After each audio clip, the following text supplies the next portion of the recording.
Yes, this is UncleTboxing. What's going on? You know what, I'm quite disappointed because I would love to have seen this belt, man. I wanted to see this belt. We'll go to the house after. What? Okay, alright. I see you enjoying life now. What's that? Apple crumble, yeah?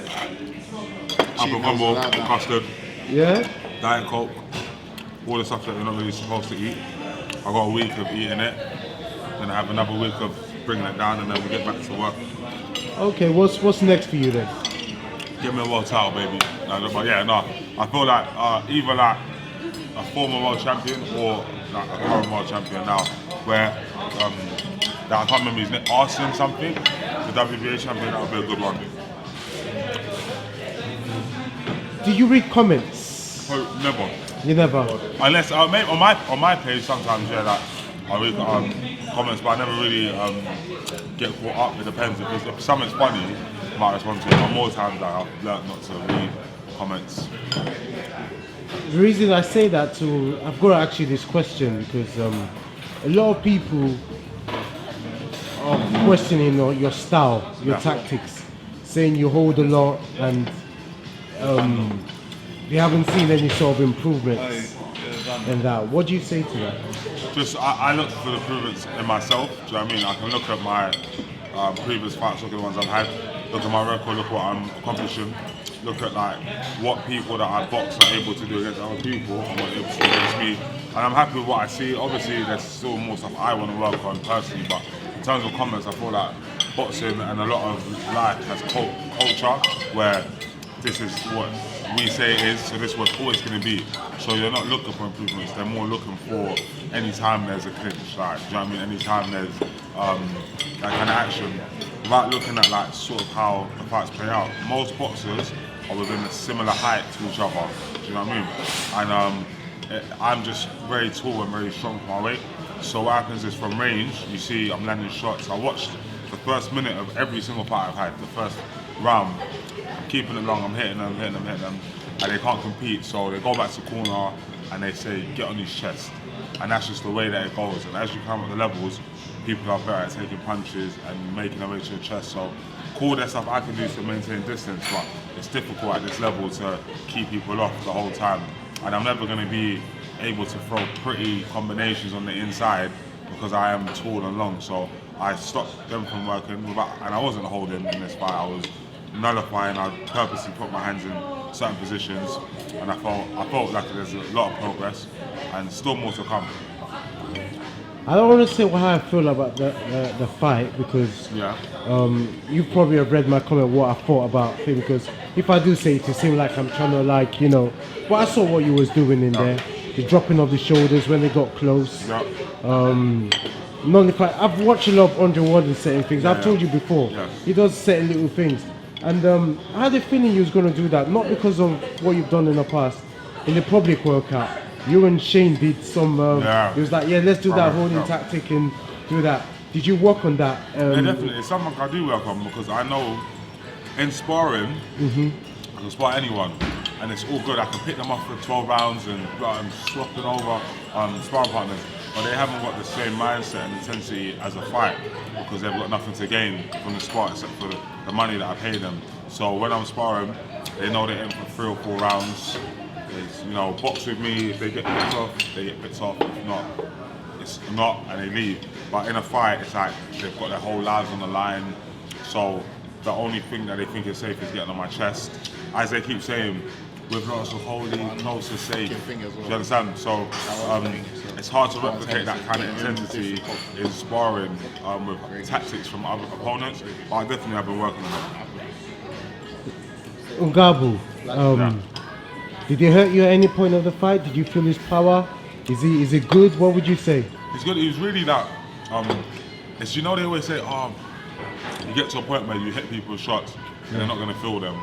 Don't get disheartened. I hear that and I always think to myself, when I hit someone, it's different. And I remember hitting him in like the first or second round with some clean shots and thinking, yeah, this is the beginning of the end, but he soaked up really well. So he was really like difficult in the sense that he was soaking up and putting the pressure on. So it shows me I need to work on certain things. It was really good learning fight. So that's good because obviously, as you know, for people to get into that world level, one of the best things they could do is hold a shot. Yeah. So that'll be a good learning fight moving forward, wouldn't it? You're right, definitely. It's one of the main attributes. But it's like, have you seen a fight so far yet where it looks like I was going to lose? No. Like, I hardly lose rounds. I hardly look like I'm in any danger, and yet I beat undefeated fighters. I beat champions. When you look at Ngannou was ranked top 10 in all the governing bodies. He was like undefeated power puncher. Everyone was saying how hard the fight was going to be, and then it was just standard, same as all the other ones. You know what I mean? So for me, I've got a winning winning mindset and a winning formula. Of course, I'm going to keep adding to it because there's more I want to do than win, but it's like I'm not really fussed, you know what I mean? There's a few things I've got to ask you, because obviously we know what some of the people. I need to find out what the people that really matters in terms of your decision making in how you move forward. Mcguigan, what did he think about the fight? Yeah, he called me and he said, like, that was brilliant, you know what I mean? Because he knew how hard Ngannou is and was meant to be. Yeah, I mean, when we, like, obviously I say that I'm gonna go for a knockout, blah, blah, blah, but we know in camp how difficult these fights that I'm taking are. And he was happy that I managed to get it done, stuck to instructions, got the knockout, works on stuff. Like, I look back at the Matty Eskin fight and it was very, very bad in terms of holding and stuff like that. This one here, it's messy. I can't sit here and deny that, but it's messy for a different reason. It's messy because no one wants to stand and box with me. Okay, I'm 6'5". There's no way they can win that kind of fight. So, that being said, he said that he's really happy with it, and he believes that I'm the best cruiserweight in the world, and I'm going to just go out and show it. Okay. The stoppage, did you feel it was stopped prematurely? Not really, because I know how I felt in the ring and what I saw. So obviously I saw that I'd hurt him. It was clear that his legs were gone and his hands had sort of dipped. And I was charged up because obviously I wanted it over. It was turning into like it was dragging on. So I kind of, at that time I was ready to empty my tank to get him out of there. So I knew what I was thinking of doing to him. So yeah, I think the rest stopped him from being a worst kind of stoppage. Well, I thought exactly like that because his leg did a little dance before he stepped back, and it was a similar thing Patrick Dave, may so rest in peace, happened where he was trying to run away and he landed that thing, but I could see you set your feet ready and the ref stopped it. So in saying that, especially when that happened a couple of weeks before that, could have saved the, you never know what could happen in this boxing. No one wants to damage someone outside of the 12 rounds or the 10 seconds that they need to be out for.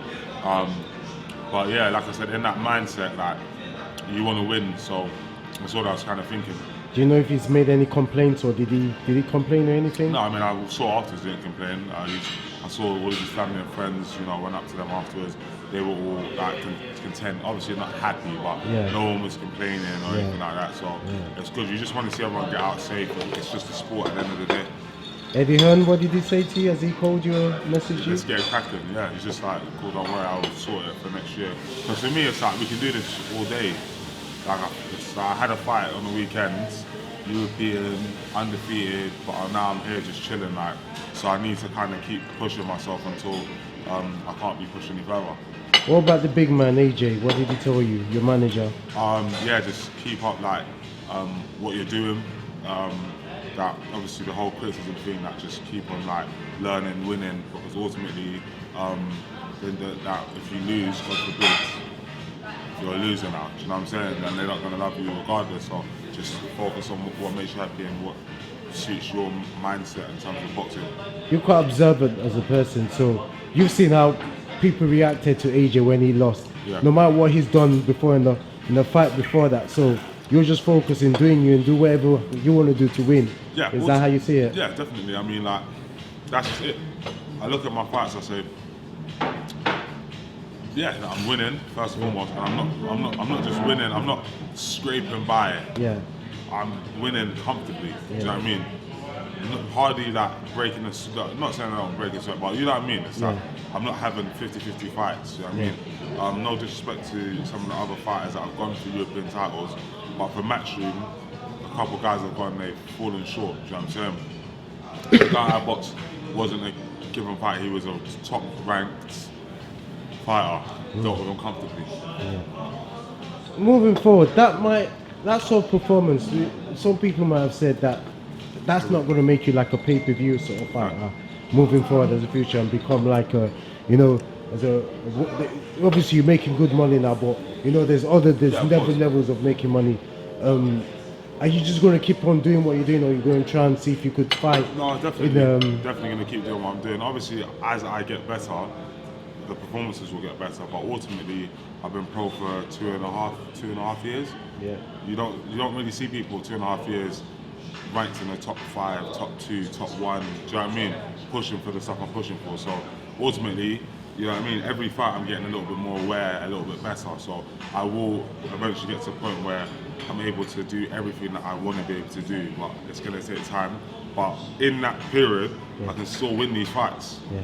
Like I'm sitting here, as much as we can talk about all the other stuff, won the British, giving it up, won the Commonwealth, giving it up, won it back, won the British and Commonwealth, won the European, headline the O2, done it like, do you know what I mean? I've boxed on big shows, I've done all this stuff in 2.5 years off the back of the fact that I can win fights, do you know what I'm saying? So ultimately, stick to the winning formula, just add to it. I speak to a lot of boxers, as you know, and some of them, their main goal is to win like a 7-area title. They're ecstatic all over the world. Do you pinch yourself with what you achieved so far, or you just keep like how do you feel right now as being a European champion in like many fights? Right now, obviously it's nice, but it's not like I feel a sense of fulfillment. Like it's just after I won, it's more relief. Like I won a fight where it was meant to be a 50-50. But in terms of like European, I've done that as an amateur. It's not. If I finish right now, if I stop, won the British, it's nothing to me. Do you know what I'm saying? So I definitely want to win a world title, but I don't just want to win a world title. I want to win stuff. Like win it before the next Olympics. Go on, unify, do stuff that no matter how many people say anything about my style, about me as a person, as long as I'm accomplishing what I want to accomplish in my life, I'm good. That's good. And being a cruiserweight, how does it feel right now? Yeah, I mean, making weight. It's good. Yeah? You know what I'm saying? It's good. You're in no rush to try and join the big boys? Depends on it. If I can win the world title as quickly as I think I'm going to, then, you know, I might just go crazy and just be like, you know what? Won the world title, won the British, won the Commonwealth, won the European, won the world title in under 3 years, 3.5 years, and then move up to heavyweight and then just do my thing, because I'm doing stuff unprecedented. I'm not going to lie and pretend to be something I'm not. I'm doing stuff that people don't usually do, winning stuff people don't usually win, in times people don't win, with experience that people don't win it in, so might as well become heavyweight, see what else we can do, you know what I mean? Are you going to fight again this year? No, I'll definitely wait till next year. Wait till next year. So that means you've cost me money. Why? You said you was going to be a world champion before the end of the year. You said it before the end of the year. You did. So I went straight to the bookies. If Lawrence said it, the source, I might as well just put. It's free money. Oh my days. And what happened? You know what? I might have a word with Eddie. We'll see what I can do for you. You know what I'm saying? I need some sort of like refund or something. No, we're gonna see. I like that jacket. We'll see what I can do for you. You can run it back to me. So when it comes to sparring and that, you spar cruiserweights, you spar heavyweights. Do you feel you find it easier to spar a certain division compared to the other, or how do you feel? I prefer sparring heavyweight. It's not because it's easier, but because with cruiserweight, it's not just the ones that are in the country and stuff, or that I just spar. It's just like, except for Chris. You know what I'm saying? It's what it is. You know what I'm saying? It's hard to get pushed. Do you know where I'm coming from? Yeah. So you've never sparred the likes of, because a lot of cruiserweights I know they've gone over to like Ukraine to spar. Yeah, I need to go. I mean, I was meant to spar him one time and then they kind of cancelled it last minute. But at this stage now, where I'm so highly ranked, I'm not sure if they're going to be up for sparring me. But we'll see that. I know, just physics, I'm going to be one of the stronger 91 kilos, even at world level. Do you know what I mean? I'm going to be one of the taller, one of the hardest hitting, so I'm easy. Have you sparred any world level cruiserweights? No, not that I can say. So that ship is sailed. There's no one at world level. I don't think so. I just feel like everyone's at the same level now, except for Dorticus and Raiders. They're like, in all honesty, everyone else is the same level. Like the guy who's... Makabu? They're all the same level. So I mean, He might be fine for, David, he might be fine for vacant against... Yeah, that makes sense. Probably for the WBC one, probably. The WBC, that would make sense. Do you know what it is? It's if you haven't had World Championship experience, then you're all in the same boat. You can be as good as you like, but you ain't had that experience. Do you understand what I'm saying? Yeah. So he's had World Championship experience. I mean, boxing, Bellew, and so on and so forth. Braiders and George Kiss have had loads of them with the World Super Series, so on and so forth. So those guys, you give it a little bit more time and say, you know what, let me actually fight other, you know what I mean, like fringe world level fighters, and then go from there. But like I said, by the time I'm 20 and old or whatever, 21, there'll be a difference between now when I'm 5 years as a pro as opposed to 2.5.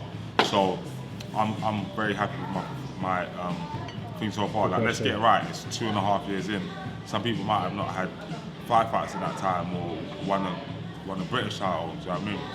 And let's add to that, that's less than 30 amateur fights as well. Exactly. Just to have to... No, but as in total, I've been in a competitive fight 40 times, amateur and pro. And in that 40 times, I've won a European gold medal, I've gone to Olympics, I've won a British title, Commonwealth title, unified bowl, won a WBA, won a European. Like, do you know what I mean? I don't really need to kind of constantly spray out what I'm doing to kind of counteract negativity. I just look at the positive. No one's found a way to beat me, and I don't see no one finding a way for a long time. Do you watch some of the fights of the cruiserweights ahead of you? No. You don't watch WSC? If I'm going to fight someone, I'll analyse fully, but otherwise, unless it's on and it's like on as entertainment, but I don't watch it for like, I might box him or anything like that, because stuff always changes with one punch. Since you're not fighting for the rest of the year, are you going to make it to Saudi Arabia? Are you going to go there? Yeah, I believe I'm going to go. I'll probably go to Dubai and then fly over. Oh, okay. So you're looking forward for that one, the bit of downtime there? 100%. Okay. So how are you going to spend the rest of that before then? How are you spending the rest of it? You doing any sort of partying, any... I know I'll be partying enjoying food there, but I don't drink, so it's alright when I go out and party. I got stuff to do, you know what I'm saying? Are you doing something tonight with your boys? Yeah, I'm doing something tonight. Hey, guys, where are we going tonight? I'm going to have to rush somewhere and change my clothes. We're going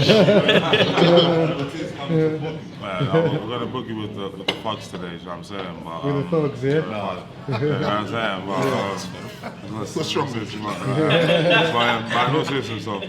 No, but I'm easy. Like, obviously, I'll have a bit of time off to enjoy, but I'll be back in the gym because I want to be out as early as like January, February, you know what I mean? Yeah. Did you stay to watch, or were you busy celebrating, or did you watch it just... No, I stayed to watch it, yeah. Okay. And how did you feel about your stablemate winning and everything? No, it's amazing. The winning team. Is that your weight class? Me? I'm not fighting anymore. I'm not fighting anymore, man. No, but there's levels in boxing, as we know. No, but seriously, because we now all live in the same house together, we've all got a bit closer. So I felt a little bit more part of his victory in this case. So it was definitely brilliant to watch. Well deserved. He works hard. It was a hard fight in camp. You could feel the nerves, you know, from not just him, but Shay and everyone. Like, it's a hard fight. Do you know what I mean? And he's blessed. He done well to come out on top. Do you know what I mean? And I'm proud of him. What do you think of Gervonta Davies trying to call him out now? I feel like, why not, innit? Do you know what I mean? Big money, innit? Do you know what I mean? So it's good. It's good. How many weights below is he? He's usually it's 2 weights below, but he's moving up. He's moving up. Is he But he hasn't fought there yet. No, but he's gone to like... Yeah, but he hasn't done it yet. Is he featherweight or super? Yeah, but he hasn't fought there yet. So as of right now, You think he can lose to Gamboa? No way. You won't lose. no, he's not. No. So he's too small. Well, he hasn't done it, but they're both small anyway. And Josh Taylor's massive. Yeah. I mean, so he hasn't fought. There's some big lightweights there. He hasn't fought Luke Campbell. Same way he's talking about Lomachenko and what's the other one? Tevin Farmer. Yeah. So he talks names, but then he fights Gamboa. But, Yeah. but it's good. It's good promotion. He's good. He's good. You know what I Clout mean? You just chasing. keep, yeah, you just keep Yeah, but saying even- names. even for You just keep saying saying that. names. Eubank Jr. does that. He says big names and then he fights. You know what I mean? Corridor. It's Korobov is a dangerous fight, you know. Yeah. it's a Yeah, but he problem. doesn't have a gas tank. That's the problem. The thing He's a with him, southpaw, man, Yeah, and but he's he's solid. gas tank. Against Charlo, he's winning the fight and he collapsed in the last 5-6 rounds. Some might say he won that fight. I watched that fight and that fight was. I had Charlo winning by a round. No, but you know what the maddest thing is? That fight was closer than the one he lost. Yeah. I think what they call Jamal and Jamal. Jamal, I yeah. think Jamal won his fight more convincingly than Jamal did. Against Harrison. Yeah, yeah. So were you guys all in the fight to see Lawrence? Yeah. You know what? Can I just get your name? I'm just gonna start with you. Who, me? Yeah, yeah, yeah. what's Captain your name? Boogie. Come on. Captain Yeah. Boogie. Okay. Mr. Bossman. Mr. Bossman. We know the source. Come on. And that's his brother. Big sexy. Biggest. And what's your name? TB twin. TB Twin. Twin one. Twin one and Ronnie. Bless up, guys. Well, you guys are probably in the team enjoying.